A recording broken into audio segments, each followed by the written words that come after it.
नमस्कार मेरे प्यारे प्यारे मित्रों। तो कई दिनों के बाद आज के सामने फिर से नया टॉपिक लेके, टॉपिक का नाम राजस्थान की भाषा में बोलियां।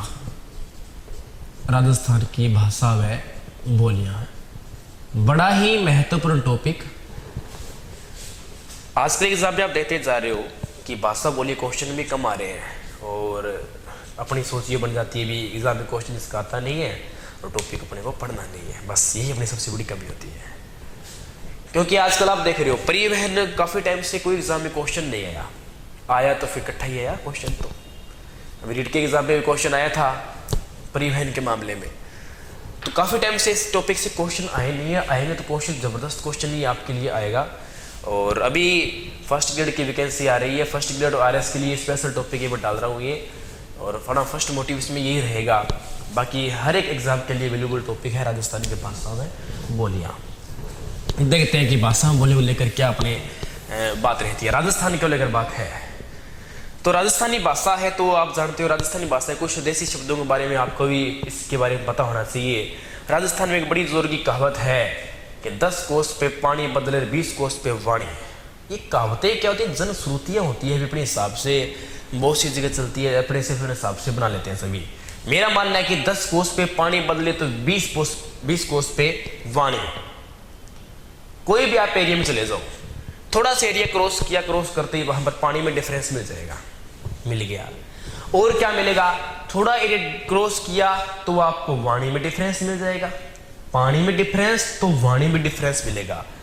और ये आपकी भाषा बोलियों में इसमें विभिन्नता रहती है। तो राजस्थानी भाषा कैसी है, कैसा मान सकते हैं राजस्थानी भाषा को? तो राजस्थानी भाषा है एक अपभ्रंश भाषा। देखो, अपभ्रंश भाषा का मतलब होता है कि राजस्थानी भाषा में परिवर्तन बहुत ही जल्दी समय समय पर आते रहे हैं। कोई पर्टिकुलर कोई एक लैंग्वेज राजस्थान की नहीं है। तो वे कैसा है? तो राजस्थानी भाषा का क्या अस्तित्व है? अस्तित्व की राजस्थानी भाषा की बात की जाए तो राजस्थानी भाषा का आधार क्या है? बस आपको ये बात ध्यान रखनी है कि राजस्थानी भाषा मिश्रित भाषा है। वो कैसे? जैसे कि अपने बात कर ली जाए, जैसे मैं हूँ, जैसे मेरी लैंग्वेज में पंजाबी के वर्ड ज़्यादा यूज़ होते हैं, या मान लो मैं पंजाबी लैंग्वेज प्रॉपरली मेरी लोकलिटी में यूज़ करता हूँ। अब मेरे संपर्क में जो व्यक्ति रहेगा उसकी लैंग्वेज में, चाहे वो मारवाड़ी बोले चाहे वो ढूंढाड़ी बोले, उसकी लैंग्वेज में मेरे वाले शब्द उसमें ऐड जरूर होगा। निश्चित सी बात है, निश्चित है, भाषा उसमें जुड़ेगी। बस यही है। अब बरस हो के मैं देखो आप खुद देख सकते हो, समय भी परिवर्तनशील है, टाइम में परिवर्तन होता है, भाषा में भी परिवर्तन होगा। कि एक वो टाइम हुआ करता था कि यहाँ पर वैदिक लोग, आर्य लोग रहा करते थे। अब आर्य लोग है तो संस्कृत बोलेंगे वो, अब संस्कृत बोलते थे। धीरे धीरे बाहरी लोगों का आगमन होने लगा। धीरे धीरे यहाँ पर उर्दू आई, फारसी आई, अनेक भाषाओं का यहाँ पर आगमन हुआ। तो अनेक प्रकार की भाषाएं आई तो उनमें शब्द भी अनेक प्रकार के आएंगे। निश्चित सी बात है, जैसे आप कुछ सीरियल वगैरह देखते हो तो उसमें बड़ी शुद्ध हिंदी यूज की जाती है कि हमने जैसे ही आपको देखा हमारा मन अधिक प्रसन्न हो गया। अब शुद्ध हिंदी आप सीरियल देखते हो, या मान लो आपने धार्मिक कोई नाटक वगैरह देखा तो वहाँ पर आपको ये धारावाहिक में ये लैंग्वेज यूज करने को मिलती है। हम प्रातः काल भ्रमण करने जाएंगे, भ्रमण करते करते हमारा मन ही बड़ा ही विचार करने को विमर्श हो गया। इस मतलब कि ऐसी लैंग्वेज का यूज के अंदर किया जाता है। इसके बाद में जैसे बारी अब कुछ शब्द संस्कृत भाषा के बीच में प्राकृत शब्द इसमें कुछ यूज हुआ करते थे, ऐसे ऐसे करके इसमें चला करते थे। तो ऐसा था, लैंग्वेज का परिवर्तन आपके सामने है। देखो प्राचीन काल में वो अर्जुन वगैरह वो के युद्ध में बता रखा है कि दुष्ट मैं तेरा रक्त पी जाऊंगा। अब इस बात को यूज कर रहा है वो, अरे दुष्ट मैं तेरा रक्त पी जाऊंगा। लेकिन यही लैंग्वेज, यही शब्दों का जो प्रयोग वर्तमान में कुछ समय पहले धर्मेंद्र जी कर रहे हैं, अपने क्या बोल रहे हैं, कुत्ते मैं तेरा खून पी जाऊंगा। एक वो शब्द था रक्त, रक्त के बाद में यहां पर क्या बन गया, उसी का खून बन गया। अब उर्दू का यहां पर आगमन है। आप खुद बोल के देखो भी, अपनी प्राचीन लैंग्वेज संस्कृत थी, रक्त बोला करते थे, जिसे अंग्रेजी में ब्लड कहते हैं और इसे संस्कृत में रक्त कहते हैं। और अब आप देखो कितनी की अपनी लैंग्वेज बोलते हो। बाहरी शब्द का प्रयोग है ना, खून बोलते हो आप, गिर गए पैदे में, गिर गए लगी तो आप क्या बोले, मेरे खून आ गया, ऐसे बोलते हो, मेरा रक्त आ गया, बोला क्या, नहीं बोला, तो खून ही बोला ना। तो बाहरी लैंग्वेज का यहाँ पर भी प्रभाव बराबर में रहते हैं। राजस्थानी भाषा को लेकर, राजस्थान की भाषा को लेकर विभिन्न प्रकार के अनेक प्रकार के विभिन्न वैज्ञानिकों का मत मिलता है। जॉर्ज अब्राहम ग्रीशन का मिलता है, एल.पी. टोसीटोरी का मिलता है, मोतीलाल मनेरिया का मिलता है। तो ये क्या क्या बोलते हैं देखते हैं। एक भाषा जिसका नाम है भारोपीय भाषा, भाषा जिसका नाम था, ये विश्व की फेमस भाषा थी भारोपीय भाषा, जो प्राचीन काल के लोग आदि लोग हुआ करते थे, बोला करते थे, हाया हुआ हला, जिनमें कोई विशेष शब्द नहीं थे, ये मतलब कि इशारे में ज़्यादा चला करते थे। इशारे में से इशारे नहीं चलने चाहिए, इशारे वाली भाषा थी ये भारोपीय भाषा। अब भारोपीय भाषा से यहाँ पर आर्य भाषा आई। मैं देखो भारत का एरिया पता आपको, आर्य लोग आए थे, आर्यों के पास में एक भाषा थी, वो भाषा है कौन सी, संस्कृत भाषा है। आर्यों के पास में कौन सी भाषा है, संस्कृत भाषा है। अब आर्य लोग संस्कृत भाषा बोल रहे हैं, तो अब फिर इसके दो टाइप हो गए, इसके फिर दो भाग हो गए। एक भाषा बड़ी, इस भाषा को बोलते हैं पाली भाषा, दूसरी भाषा बड़ी, इसको फिर संस्कृत बनेगी इसकी। देखो अब है तो भाषा एक ही, इसका यूज कैसी है, कुछ शब्द होते हैं जिनका दो प्रयोग हुआ करता था। जैसे मान लो बोलने में कुछ और है, लिखने में कुछ और है। लिखोगे, जैसे मैं स्पोकन करता हूँ तो लैंग्वेज में डिफरेंस होता है, उसको मैं रिटर्न करूंगा या उसको लिखवाऊंगा तो उस लैंग्वेज में फर्क पड़ेगा। तो वही बात है। जैसे शब्द दूध है, आप क्या बोलते हो, इधर बोलेंगे दूध, मान लो इधर बोलेंगे दूध, इधर क्या आ जाएगा, दुग्ध, दुग्ध, दधी। इधर आप बोल रहे हो दही, इधर आप बोल रहे हो दधी।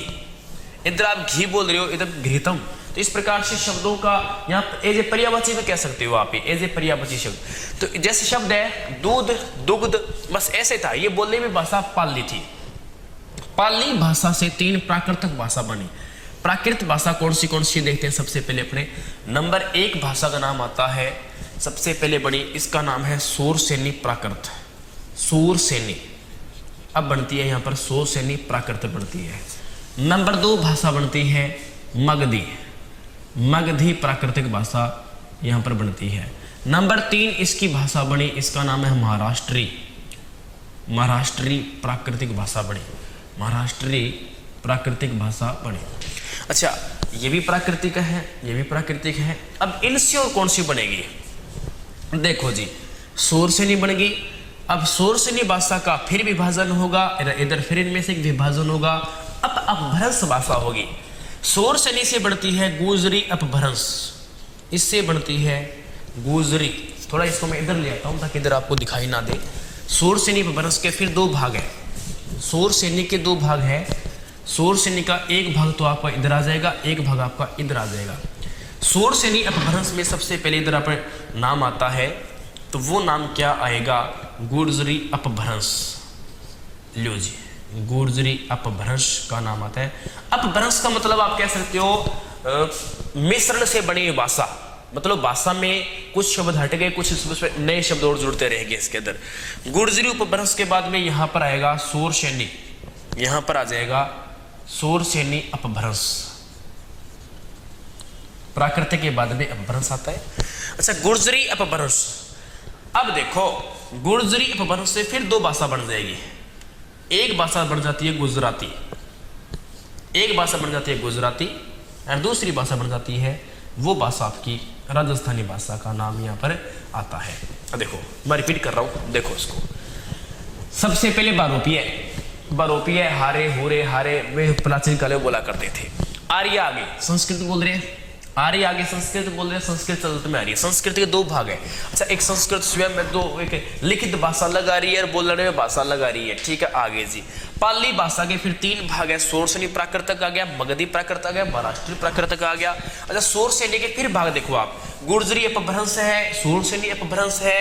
अच्छा, फिर गुर्जरी अपभ्रंश, इसके फिर 2 भाग है, गुजराती प्लस राजस्थानी। अब आप देख लो, अब राजस्थानी भाषा में सर्वाधिक किस भाषा का प्रभाव है, तो गुजराती का ही होना है तो दोनों की माँ तो एक ही है।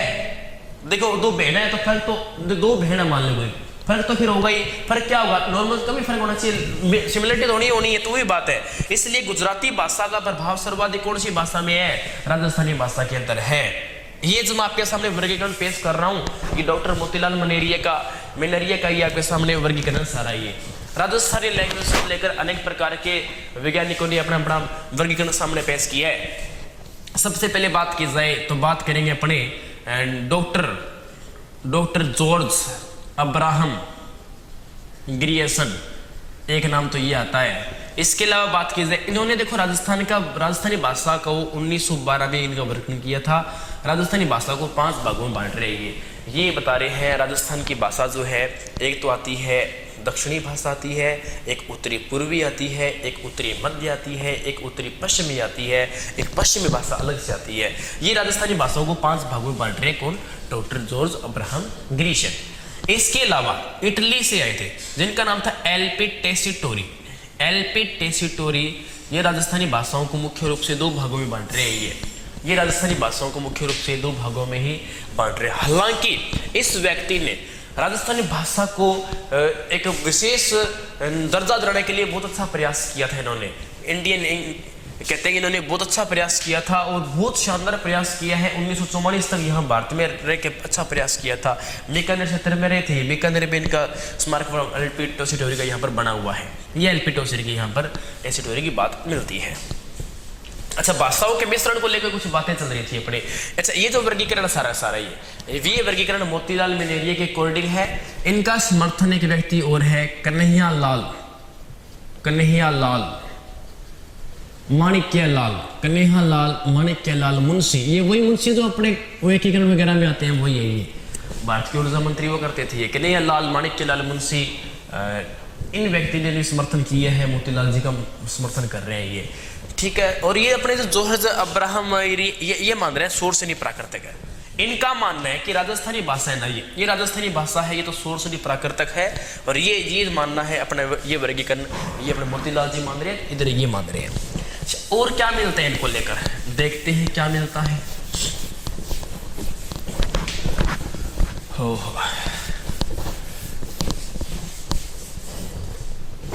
आ जाओ, देखते हैं। मान लो ये राजस्थान, ये लो जी, ये राजस्थान मान लेते हैं। मानना कि मैथ में मानना कि x बराबर 100, मानना कि राजस्थान। यहाँ क्या लगा, गुजरात, यहाँ लगा गुजरात। इधर ये मगधी एरिया, यूपी बिहार वाला एरिया आ गया। इस एरिया में भाषा प्रचलित सर्वाधिक है, ब्रिज भाषा इधर सर्वाधिक चलती है। मुख्य रूप से 2 भाग कर लेते हैं अपने। गुजराती का प्रभाव इधर आएगा, गुजराती का प्रभाव सर्वाधिक इधर आएगा। तो इधर से देखो, सबसे पहले आप इधर प्रभाव पड़ेगा ना, मेवाड़ी मारवाड़ी वाली भाषा इधर, ये गुजराती का प्रभाव इधर सर्वाधिक आ गया। इधर ब्रज भाषा का सर्वाधिक प्रभाव रहेगा। राजस्थान की भाषाओं में सर्वाधिक प्रभाव किन भाषाओं का रहता है, पूर्वी राजस्थान, यहाँ सर्वाधिक प्रभाव ब्रिज भाषा का प्रभाव रहेगा। और जो पश्चिमी भाग है इधर सर्वाधिक गुजराती भाषाओं का प्रभाव रहेगा, लेकिन सर्वाधिक प्रभाव गुजराती अपभ्रंश का रहता है। इसलिए राजस्थानी भाषा मूल रूप से किधर से मानी जाती है, राजस्थानी भाषा सोर्स से नहीं प्राकृत से है। मैं देखो मैंने वर्गीकरण तो कर दिया, कोई बड़ी बात नहीं है, वर्गीकरण तो आप समझ भी गए होंगे। लेकिन सबसे बड़ी बात है क्वेश्चन को समझना, क्वेश्चन को समझना सबसे बड़ी बात है। वो कैसे, वो देखो ऐसे बात ही है, कैसे सोर्स से नहीं, राजस्थानी भाषा कैसी है, सोर्स से नहीं प्राकृतिक है। सर्वमान्य मत है ये मोतीलाल जी वाला ये कि राजस्थानी भाषा सोर्स से नहीं प्राकृतिक है। और इसके अलावा बात की जाए तो कैसी अपभ्रंश है, गुर्जरी अपभ्रंश राजस्थानी भाषा मानी जाती है। लेकिन 2 यहाँ स्पेशल भाषाओं के नाम आते हैं, डिंगल और पिंगल। क्या है डिंगल और पिंगल, आपको मैं कुछ भाषाओं के बारे में और भी बता दूं। जैसे वर्गीकरण तो ये बहुत से वैज्ञानिकों का अलग अलग नाम आते हैं, जो भी है भाषण करके चला गया, यहाँ पर अपने लिए घनी समस्या करके गया, 50 है तो वर्गीकरण कर दिए। अच्छा, और देखते हैं क्या है। प्रतिहार वंश में मैंने कहा आपको राजा करवाया था वत्सराज। इसके दरबार में एक व्यक्ति था उद्योतन सूरी। उद्योतन सूरी ने एक ग्रंथ लिखा जिसका नाम था कुवल्यमाला। कुवल्यमाला यह 8वीं शताब्दी में लिखा गया ग्रंथ है। अब तक यहाँ गुजरी अपभ्रंश अस्तित्व में नहीं है। कुवलयमाला ग्रंथ लिखा गया था। इसके अंदर 18 देशी भाषाओं का प्रयोग है। इसमें कितनी भाषाओं का प्रयोग है? इसमें 18 भाषाओं का इसके अंदर प्रयोग है। देखो, भारतीय संविधान 1950 में लागू हो गया है। भारतीय संविधान 1950 में क्या हो गया है? लागू हो गया है। इस भारतीय संविधान में आज तक लास्ट 2003 में 22 भाषा तो जोड़ी जा चुकी है और 22वीं भाषा डोगरी भाषा है। और जब देश आजाद हुआ 1950 में, उसमें राजस्थान नहीं, पूरे भारत में 14 भाषा हुआ करती थी और 22 भाषा हो चुकी है। ये अपने राजस्थान की आप एक दुर्गति मान सकते हो, एक दुर्भाग्य की बात मान सकते हो कि अपने भारत देश में बहुत सी भाषा ऐसी है जो कभी कहीं बोलने नहीं जाती है, उसके बावजूद भी उन्हें लागू कर रखा है। कहीं पर भी बोली नहीं जाती, उसके बावजूद भी उन्हें लगा रखा है, लागू कर रखा है। संस्कृत किसी भी एरिया में बोली नहीं जाती, फिर भी भारत में भारतीय संविधान इस भाषा को मान्यता प्राप्त है। राजस्थानी लगभग तकरीबन 8 करोड़ लोग राजस्थानी भाषा बोलते हैं, फिर भी राजस्थानी भाषा को मान्यता प्राप्त नहीं है। बहुत प्रयास किया गया, नहीं है। पीछे एक अपने साहित्यकार थे जिनका नाम था ओम पुरोजी कागित, घना ही प्रयास किया राजस्थानी भाषा को मान्यता प्राप्त करवाने के लिए, घना ही प्रयास किया। वर्तमान में उनका स्वर्गवास हो चुका है। अब अपने प्रयास कर रहे हैं क्या? देखो, विवादों में है 2 भाषा, एक भोजपुरी है, एक अपनी राजस्थानी है। इस राजस्थानी भाषा को लेकर बड़े प्रयास, साहित्य जगत के लोग बड़े प्रयास कर रहे हैं मान्यता प्राप्त करने के लिए। देखो क्या पता बात चली जाए कोई। अच्छा, इसके बाद और बात देखते हैं। जो अपनी गुजरी अपभ्रंश है, इसका टाइम लगभग मान रखा है, लगभग 11वीं से 13वीं शताब्दी का टाइम मान रखा है। राजस्थानी भाषा का कई बार क्वेश्चन आपसे वो आपको पजल करने के लिए दे सकता है, कोई बड़ी बात नहीं है। जैसे आपसे पूछ लिया, बताओ कि गुर्जरी अपभ्रंश का समय क्या था, बताओ। गुर्जरी अपभ्रंश का जो समय है, इसका लगभग 11वीं से 13वीं शताब्दी का टाइम इसमें माना जाता है। अच्छा, राजस्थानी भाषा के 3 टाइम मान रखे हैं, अलग अलग तरीके से मान रखे हैं कि एक तो प्राचीन राजस्थानी भाषा है, एक आपके लगभग मध्य राजस्थानी भाषा है, एक जो वर्तमान में चल रही है वो वाली, इसको आधुनिक राजस्थान की भाषा मान रखा है। इसमें लगभग मान रखा है 13वीं से 16वीं शताब्दी का जो टाइम है वो प्राचीन का है, 16वीं से 18वीं तक का टाइम वो मध्य वाली राजस्थानी का है, और 18वीं से लेकर जो आज तक चलता जा रहा है ये आधुनिक राजस्थानी का टाइम मान रखा है। अलग अलग वर्गीकरण और भी आपके सामने बहुत से पेश होते हैं। ठीक है जी, होगी बात, समझ में आ गई होगी। चलो ठीक है। इसके बाद आगे की कड़ी क्या बोलती है? देखो, सर्वाधिक पजल करने वाली बात आती है। एक भाषा है डिंगल, एक भाषा आती है जिसका नाम क्या है? डिंगल। एक भाषा है डिंगल, एक भाषा है जिसका नाम क्या हुआ? पिंगल। क्या है जी डिंगल पिंगल? डिंगल और पिंगल भाषा है 2। देखो जी, इस प्रकार मान लेते हैं राजस्थान है। आप ये मान लो, इधर वाला पूर्वी पार्ट है और इधर वाला आपका पश्चिमी पार्ट है। इधर कौन सी का प्रभाव आया? गुजराती भाषा का प्रभाव आया। इधर कौन सी भाषा का प्रभाव आएगा? ब्रिज भाषा का प्रभाव आएगा। अच्छा, इधर ब्रिज भाषा का प्रभाव रहेगा। जिस भाषा में ब्रिज भाषा का प्रभाव रहा उस भाषा को पिंगल भाषा कहा जाता है। अच्छा, जिस भाषा में गुजराती का सर्वाधिक प्रभाव रहा उस भाषा को डिंगल भाषा कहा जाता है। देखो, इस भाषा को लेकर बहुत से अलग अलग प्रकार के ग्रंथ लिखे गए हैं, अनेक प्रकार के हैं। जैसे कैसे, सुनो, पहले मैं बात कर रहा हूं डिंगल की। एक फेमस ग्रंथ जिसका नाम है वैली कृष्ण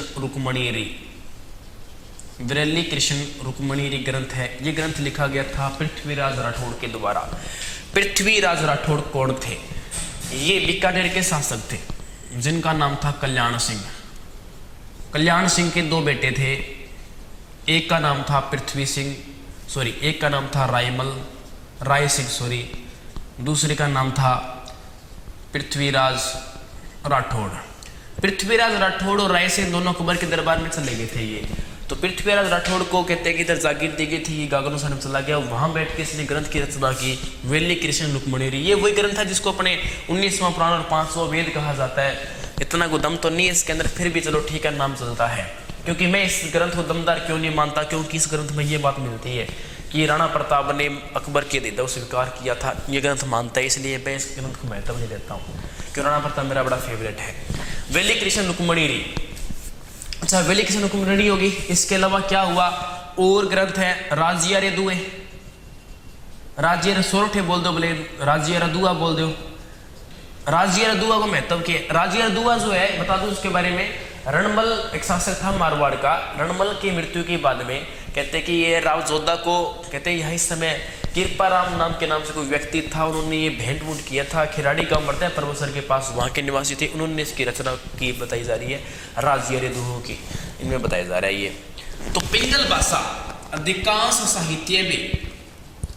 साहित्य में यहाँ पर किस भाषा का प्रयोग किया गया है? डिंगल भाषा का प्रयोग किया गया है। पिंगल भाषा जैसे रासो वाली जितने भी अमीर रासो, ये पृथ्वीराज रासो, ये ग्रंथ है, ये पृथ्वीराज रासो वगैरह ग्रंथ लिखे गए हैं, तो सारी भाषा में ये कौन सी भाषा आ जाएगी? ये आपकी पिंगल भाषा आ जाएगी। डिंगल भाषा के इस प्रकार से यह महत्व रहता है। ये लो जी आपका डिंगल और पिंगल हो गया। हालांकि कहते हैं कि पिंगल शब्द का, डिंगल शब्द का जो प्रयोग वगैरह है ये वंश भास्कर पुस्तक है सूर्यमल मिश्र की, उसमें भी किया गया है। और क्या बातें मिलती है? एक पुस्तक है मुम्मल है, ये भी किस भाषा में है? डिंगल भाषा में मिलती है। पिंगल का बता, रासो वाले बता दिया आपको, पृथ्वीराज रासो है। पूर्वी साइड का जो भी ग्रंथ वगैरह लिखा जाएगा तो उसके अंदर ये इसमें फर्क पड़ेगा ही पड़ेगा। अच्छा, ये जो भाषा है इसमें है शब्द का प्रयोग भी इसमें ज्यादा होता है, शब्द का प्रयोग इसमें बहुत ज्यादा होता है। ठीक है, घने इसमें दोहे लिखे गए हैं, जैसे बता सकता हूँ मैं, माइड जने तो एड़ा जने जेड़ा राणा प्रताप, नहीं तो रेजे बांजड़ी मत गवांजे थारो खून, जने जने तो ऐसा जने जैसे राणा प्रताप, नहीं तो रेजे बांजड़ी मत गवांजे थारो खून। इस प्रकार से दोहे मिलते हैं, ये इसके अंदर आ जाते हैं। दोनों को पहचानना भी आपके सामने होता है कि इन भाषाओं को आप, जैसे अवधी भाषा के कुछ चलते हैं, जैसे अरुणाचल से वगैरह होता है ये, तो ये भाषा अवधी भाषा होती है। जैसे एक भाषा और आती है, जैसे दो है कबीर जी का कि बड़ा हुआ तो क्या हुआ, जैसे पेड़ खजूर, पंछी को छाया नहीं फल लागी अति दूर। तो अब ये दो है, तो आपको पहचानना चाहिए। दूहा शब्दों को फर्क है, दूहा दोहा, इस प्रकार से तो पहचानना पड़ता है कौन सी भाषा कैसा है। रही बात राजस्थानी भाषा, राजस्थानी भाषा पर्टिकुलर को लैंग्वेज एक है नहीं, बहुत प्रकार की लैंग्वेज है, 40-45 प्रकार से ऊपर लैंग्वेज है यहाँ पर। तो हर, मैंने वो पहले कह दिया, 20 कोस पे वाणी बदले फिक्स ये है, 10 कोस पे पढ़े बदले 20 कोस पे वाणी, पक्की बात है, वाणी बदलती है यहाँ पर। तो ये हमारे राजस्थानी का प्रभाव है, तो अपना प्रभाव यहाँ पर जमाए हुए हैं। अच्छा, यहाँ एक विशेष नाम आया पृथ्वीराज राठौड़। पृथ्वीराज राठौड़ को कहा जाता है डिंगल का होरेंस, इन्हें कहा जाता है डिंगल का होरेंस, क्योंकि इन्होंने बहुत शानदार तरीके से इसमें डीप से वर्णन किया है। जैसे और भी के ग्रंथ आ रहे हैं, तो उनके अंदर इस भाषा का, मारवाड़ी क्षेत्र का, इस भाषाओं का प्रयोग इसमें किया जा रहा है। अब अपने अगले वर्गीकरण की बात करेंगे कि इस वर्गीकरण में भाषा कौन सी क्षेत्र में कौन सी बोली जाती है, कहाँ पर खिराड़ी भाषा है, कहाँ पर चौरासी भाषा है, कहीं पर नागर चोड़ भाषा है, कहीं पर राजावाटी है, कहीं पर तोरावाटी है, कहीं शेखावाटी है, कहीं पर काठेड़ी है, कहीं पर ढूंढाड़ी है, कौन किसकी उपबोली है। इन बातों को भी अपने को ध्यान में रखना है। जैसे आपसे पूछ लिया, बताओ कि गुर्जरी अपभ्रंश का समय क्या था, बताओ। गुर्जरी अपभ्रंश का जो समय है इसका लगभग 11वीं से 13वीं शताब्दी का टाइम इसमें माना जाता है। अच्छा, राजस्थानी भाषा के 3 टाइम मान रखे हैं, अलग अलग तरीके से मान रखे हैं कि एक तो प्राचीन राजस्थानी भाषा है, एक आपके लगभग मध्य राजस्थानी भाषा है, एक जो वर्तमान में चल रही है वो वाली, इसको आधुनिक राजस्थानी की भाषा मान रखा है। इसमें लगभग मान रखा है 13वीं से 16वीं शताब्दी का जो टाइम है वो प्राचीन का है, 16वीं से 18वीं तक का टाइम वो मध्य वाली राजस्थानी का है, और 18वीं से लेकर जो आज तक चलता जा रहा है ये आधुनिक राजस्थानी का टाइम मान रखा है। अलग अलग वर्गीकरण और भी आपके सामने बहुत से पेश होते हैं। ठीक है जी, होगी बात, समझ में आ गई होगी। चलो ठीक है, इसके बाद आगे की कड़ी क्या बोलती है। देखो, सर्वाधिक पजल करने वाली बात आती है। एक भाषा है डिंगल, एक भाषा आती है जिसका नाम क्या है, डिंगल। एक भाषा है डिंगल, एक भाषा है जिसका नाम क्या हुआ, पिंगल। क्या है जी डिंगल पिंगल? डिंगल और पिंगल भाषा है दो। देखो जी, इस प्रकार मान लेते हैं राजस्थान है, आप ये मान लो इधर वाला पूर्वी पार्ट है और इधर वाला आपका पश्चिमी पार्ट है। इधर कौन सी का प्रभाव आया, गुजराती भाषा का प्रभाव आया। इधर कौन सी भाषा का प्रभाव आएगा, ब्रिज भाषा का प्रभाव आएगा। अच्छा, इधर ब्रिज भाषा का प्रभाव रहेगा, जिस भाषा में ब्रिज भाषा का प्रभाव रहा उस भाषा को पिंगल भाषा कहा जाता है। अच्छा, जिस भाषा में गुजराती का सर्वाधिक प्रभाव रहा उस भाषा को डिंगल भाषा कहा जाता है। देखो, इस भाषा को लेकर बहुत से अलग अलग प्रकार के ग्रंथ लिखे गए हैं, अनेक प्रकार के हैं। जैसे कैसे, सुनो, पहले मैं बात कर रहा हूं डिंगल की। एक फेमस ग्रंथ जिसका नाम है वैली कृष्ण रुक्मणीरी, वैली कृष्ण रुक्मणीरी ग्रंथ है। ये ग्रंथ लिखा गया था पृथ्वीराज राठौड़ के द्वारा। पृथ्वीराज राठौड़ कौन थे? ये बीकानेर के शासक थे जिनका नाम था कल्याण सिंह। कल्याण सिंह के दो बेटे थे, एक का नाम था पृथ्वी सिंह, सॉरी एक का नाम था राय सिंह, सॉरी दूसरे का नाम था पृथ्वीराज राठौड़। पृथ्वीराज राठौड़ और राय सिंह दोनों अकबर के दरबार में चले गए थे। ये तो पृथ्वीराज राठौड़ को कहते हैं कि इधर जागीर दी गई थी, गागनो साहब चला गया, वहां बैठ के इसने ग्रंथ की रचना की, वैली कृष्ण रुक्मणीरी। ये वही ग्रंथ है जिसको अपने 19वां पुराण और 5वां वेद कहा जाता है। इतना को दम तो नहीं है इसके अंदर, फिर भी चलो ठीक है, नाम चलता है।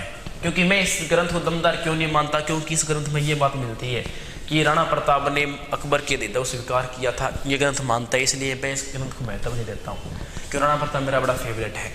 वैली कृष्ण रुक्मणीरी, अच्छा वैली कृष्ण रुक्मणीरी होगी। इसके अलावा क्या हुआ, और ग्रंथ है राजिया रे दुए, राजिया रे सोरठे बोल दो, बोले राजिया रे दुआ बोल दो।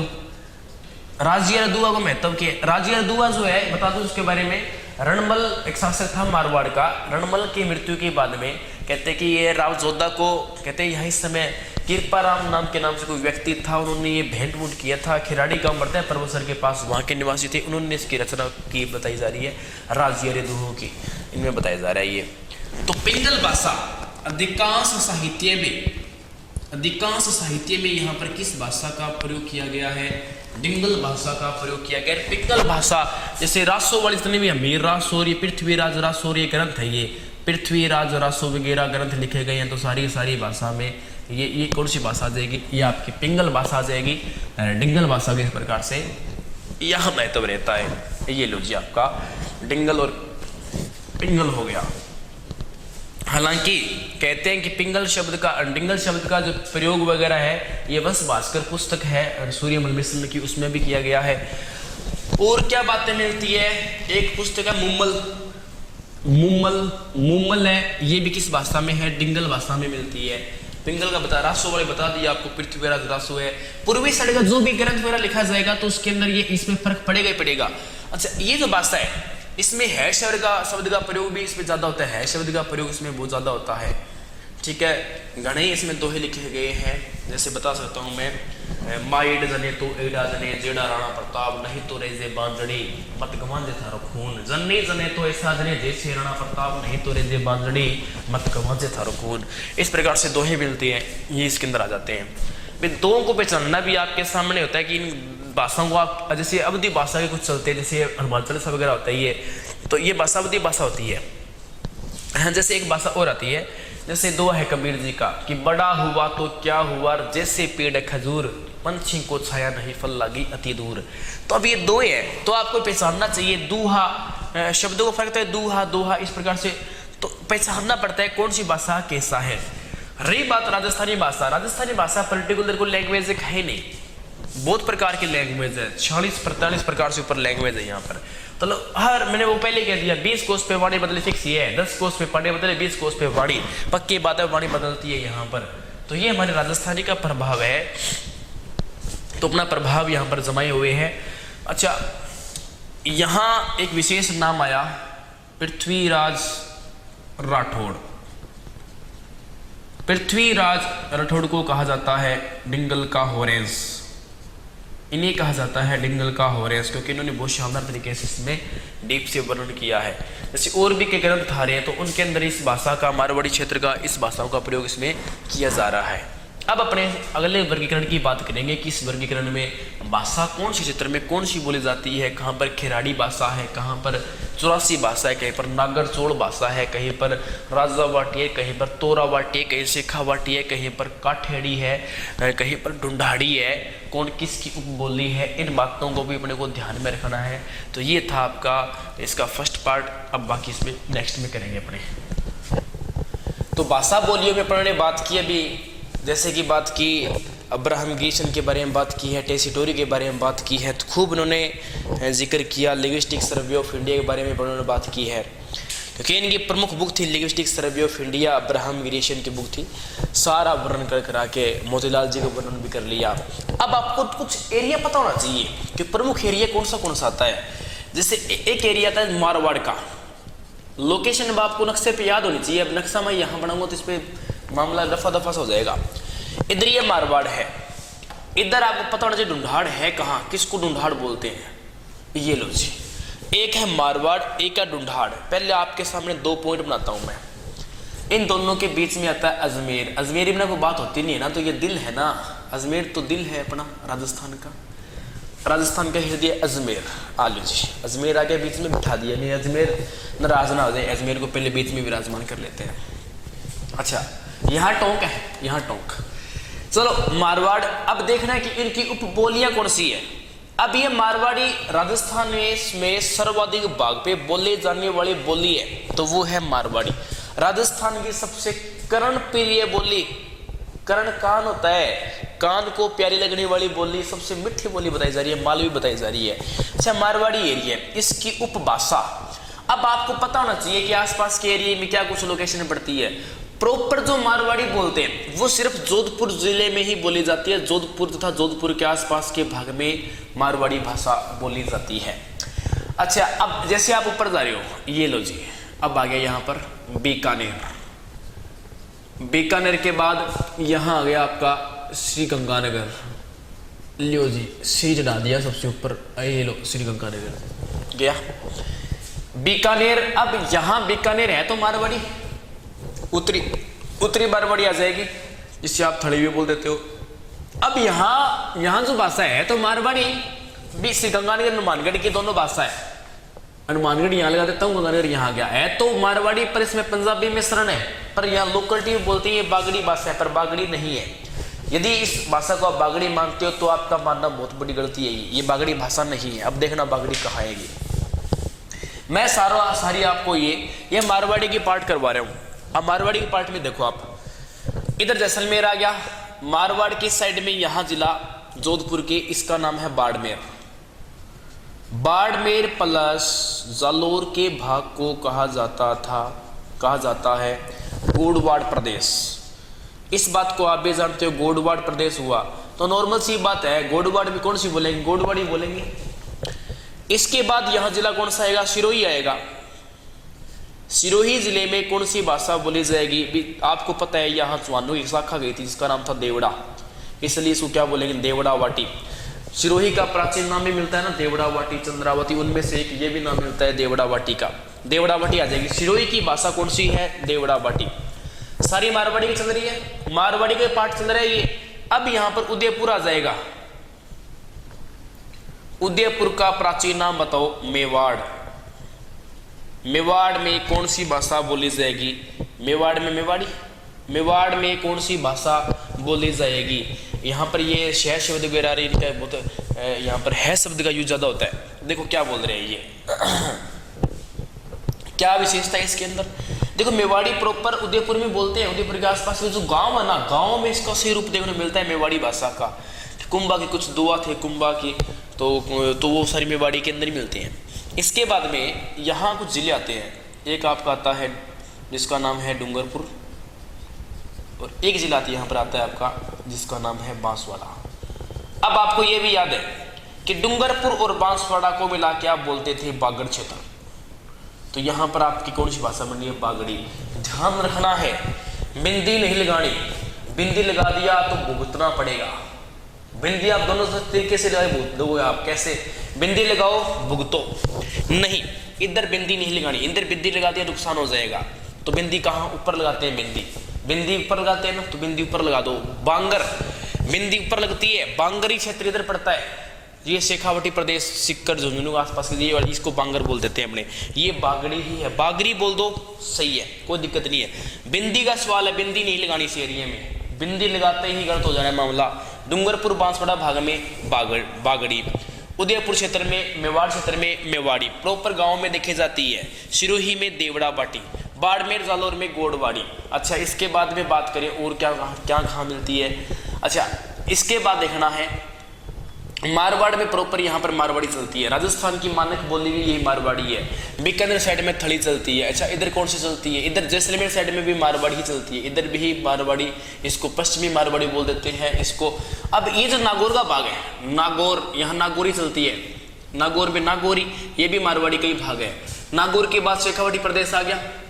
शेखावाटी प्रदेश में कौन सी भाषा, शेखावाटी किसकी भाषा है, बस ये कंफ्यूज करती है। हालांकि शेखावाटी का सर्वाधिक संबंध रहता है, शेखावाटी का सर्वाधिक संबंध रहता है तो वो रहता है ढूंढाड़ से, लेकिन शेखावाटी खुद किसकी उपभाषा है, वो मारवाड़ी की उपभाषा आ जाएगी। शेखावाटी मारवाड़ी की उपभाषा है। हालांकि शेखावाटी का पूर्वी भाग, ये है यहाँ नदी बहती है कांतली, उसको तोरावाटी बोलते हैं। तोरावाटी अलग भाषा है, वो इसके अंदर नहीं करनी, उसका पार्टीशन अलग रूप से आता है। चलो देखते हैं वो पार्टीशन क्या कहता है। अच्छा, ये वाला कर लिया। अजमेरी भाषा देखो यहाँ पे मारवाड़ी चलती है, लेकिन कुछ हद तक यहाँ जो वर्गीकरण में भाग आता है तो यहाँ वो ढूंढाड़ वाले का पार्टीशन इधर ज्यादा आता है। अब बात करते हैं ढूंढाड़ी भाषा की। अब अपने बात करते हैं ढूंढाड़ी भाषा की बात करते हैं। सबसे मुख्य अब माना अपनों ने ढूंढाड़ को मान लिया। ढूंढाड़ अपना सबसे मुख्य पॉइंट है और ढूंढाड़ अपना सबसे मुख्य अब माना गया। इसके एक तरफ यहाँ आता है, इसका नाम है जयपुर। इसके एक तरफ यहाँ लगा, इसके एक तरफ यहाँ लगा, इसका नाम क्या हुआ, अजमेर। इसके एक तरफ लगा अजमेर। इधर लगता है, इसका नाम हुआ टोंक। इधर लगा यहाँ जिला, इसका नाम हुआ सवाई माधोपुर। अच्छा, इधर लगा यहाँ पर ढूंढाड़ का जयपुर तो हो गया, जयपुर को ढूंढाड़ भी आ गया। जयपुर के बाद यहाँ लगता है सिक्कर। सिक्कर के बाद यहाँ लगा झुंझुनू। बस आप इस चक्कर को ध्यान दो, ऐसे याद करो कि ढूंढाड़ और जयपुर के जो राजा है, इनके राजाओं का संबंध सर्वाधिक कहाँ से रहा है।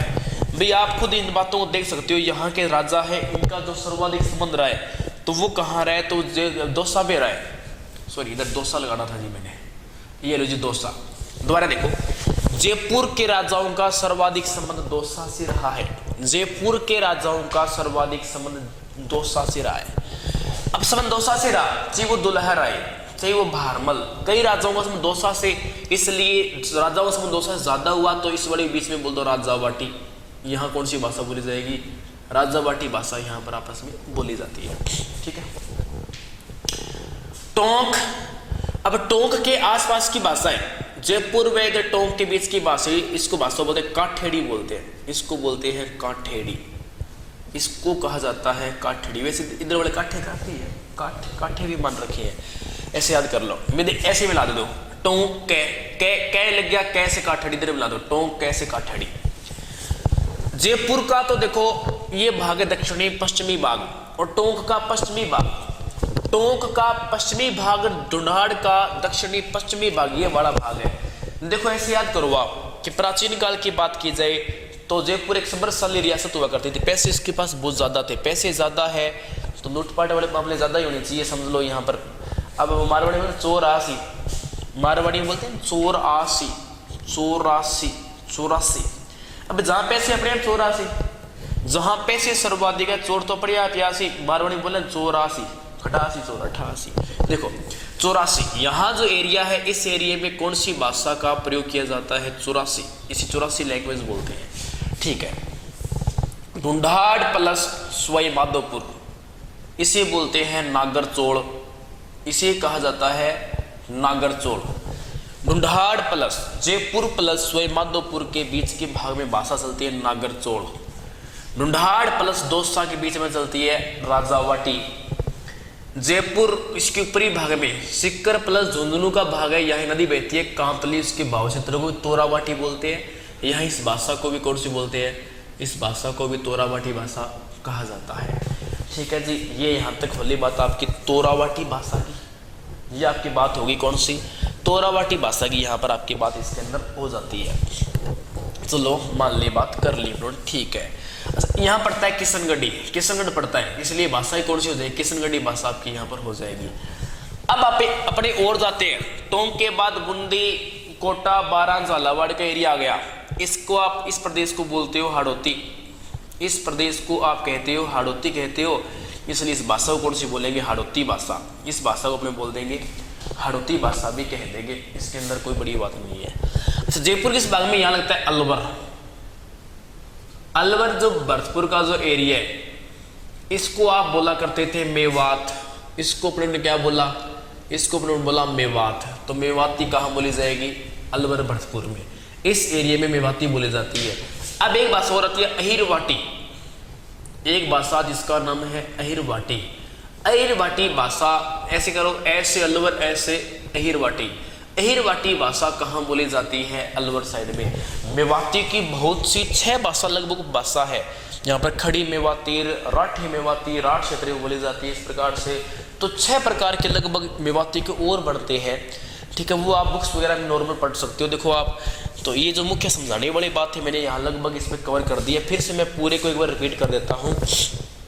जैसे बात करते हैं सबसे पहले, तो बात की जाए डॉक्टर अब्राहम ग्रीशन की बात की थी। इन्होंने 5 भागों में विभाजन किया है। एल्पिडोसिटेरियन मुख्य रूप से 2 भागों में बांटा है। अच्छा, मोतीलाल नेहरिया जी इनका वर्गीकरण बताया था। ये तो ये मानते हैं सबसे पहले बारोपीय भाषा थी, फिर आर्य आई, आर्य से संस्कृत आई, संस्कृत 2 थी, पाली थी, एक अपने संस्कृत भाषा प्रॉपर लिखने वाली आ गई। पाली भाषा से प्राकृतिक 3 भाषाओं का निर्माण हुआ। सबसे पहले सोरसेनी प्राकृतिक बनती है, इसके बाद में दूसरी मागधी प्राकृतिक बनती है, महाराष्ट्री प्राकृतिक बनती है। बात करते हैं सोरसेनी प्राकृतिक की बात करेंगे। अब सोरसेनी प्राकृति से 2 भाषा और बन जाती है, जिसमें से एक भाषा का नाम आता है, वो तो आपकी आती है गुर्जरी अपभ्रंश। नंबर 2 आता है सोरसेन अपभ्रंश आता है। कुछ गाइडों में त्रुटिवंश नागर दे रखा है, वो आप मत करना, गलत हो जाएगा नहीं तो आपका। अब गुर्जरी अपभ्रंश से 2 भाषा फिर निकलती है, एक गुजराती है, एक आपकी कौन सी राजस्थानी भाषा है। इसलिए राजस्थानी, देखो आपस में दोनों की मात एक ही होगी ना, गुर्जरी अपभ्रंश से 2 निकली है, इसलिए राजस्थानी भाषा में सर्वाधिक प्रभाव किस भाषा को देखने को मिलता है? तो आप बता दो, गुजराती का मिलता है। फिर मैंने विभाजन ये किया था कि राजस्थान में मुख्य रूप से 2 भाषा का प्रयोग होता है, पूर्वी राजस्थान में, पश्चिमी राजस्थान में। ये जो भाषा है, यहाँ भाषा चलती है, इस भाषा का नाम है डिंगल भाषा। यहाँ चलती है डिंगल भाषा, यहाँ चलती है पिंगल भाषा। पिंगल भाषा में सर्वाधिक ब्रिज भाषाओं का इसमें प्रयोग है। बे से ब्रिज, बे से बाट, इस भाषा को बाट साहित्य में यूज करते हैं। इधर वाले इसको चारण वाले साहित्य में इसको सर्वाधिक यूज करते हैं। ऐसे इनको आप ऐसे भी याद कर सकते हो, ठीक है। चारण साहित्य में ज़्यादातर यूज डिंगल भाषा का प्रयोग है, इधर इनको बाट वगैरह यूज करते हैं। इस भाषा को जैन भी यूज करते हैं, जैन साहित्य में भी यूज करते हैं। जैनों की भाषा में मारवाड़ी है, जैन भी मारवाड़ी भाषा के लिए काफ़ी यूज इनका रहता है, ठीक है जी। 1912 में अब्राहम ग्रीशन की पुस्तक का नाम बताओ, क्या नाम था? पुस्तक का नाम था लिंग्विस्टिक सर्वे ऑफ इंडिया। बहुत ही महत्वपूर्ण पुस्तक है, बार बार पूछा जा चुका है इसके बारे में कि लिंग्विस्टिक सर्वे ऑफ इंडिया, इस पुस्तक का नाम है सर्वे ऑफ इंडिया। इस पुस्तक के बारे में आप ध्यान रख सकते हो, ठीक है। प्रयास बहुत किया गया था, बहुत सा प्रयास हुआ, लेकिन कोई दम बड़ी बात नहीं है। अच्छा, भारतीय संविधान के जो अनुसूची नंबर 8 है, अनुसूची नंबर 8 में इसका उल्लेख किया गया है भाषाओं का, लेकिन उसमें राजस्थानी भाषा नहीं है। भारतीय संविधान में भाषाओं का उल्लेख कहाँ है? 8 नंबर अनुसूची के अंदर है, लेकिन राजस्थानी भाषा को उसके अंदर नाम नहीं आता है। बढ़ जाएगी तो उसके बारे में और करने चाहिए, हम बता देंगे, लेकिन अभी तक राजस्थानी भाषा को मान्यता प्राप्त नहीं है।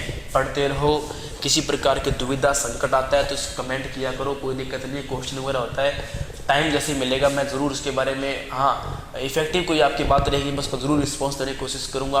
हाँ, क्वेश्चन आपका देखो, मतभेद बहुत मिलेंगे आपको, ये तो मैं बताता हूँ। देखो आप ये मत बताना जी उस किताब में ये बता रखा है, उस किताब में ये बता रखा है, वो देखने की जरूरत नहीं है। 50 देख के मैं ढेर मार के देख के फिर बता रहा हूँ आपको मैं, वो बताने की मुझे आवश्यकता नहीं है सर, इसमें वो है, इसमें वो है, ठीक है।